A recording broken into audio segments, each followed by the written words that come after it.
Ito ang number 1 tip ko para sa mga naghahanap ng dream home. Hi, ako si Broker Sai at nandito tayo ngayon sa isa sa mga ready for occupancy homes for sale dito sa Imus, Cavite. Napaka-accessible ng location nito dahil along Aguinaldo Highway.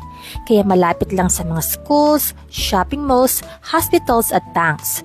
Lahat ng daily necessities nasa paligid lang. Kung naghahanap ka ng single detached home na spacious at nasa isang peaceful community, mag-message ka na para mabook ang viewing schedule mo. So, ang number 1 tip ko para sa'yo ay magkaroon ng malinaw na must-haves. Pero huwag maging sobrang fixated sa isang idea. Halimbawa, gusto mo ng malaking sala, modern kitchen at 3 kwarto. Pero minsan, ang perfect sa isip mo, iba pala sa perfect para sa lifestyle mo. Kaya importante ang flexibility.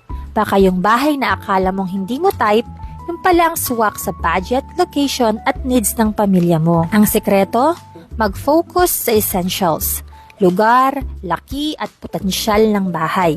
Lahat ng ibang bagay, pwedeng i-adjust, i-renovate o i-personalize. Kaya kung naghahanap ka ng bahay, tandaan, hindi lang wishlist ang mahalaga, kundi kung paano ka magiging masaya sa bagong tahanan mo. Share mo naman kung nahanap mo na ang dream home mo.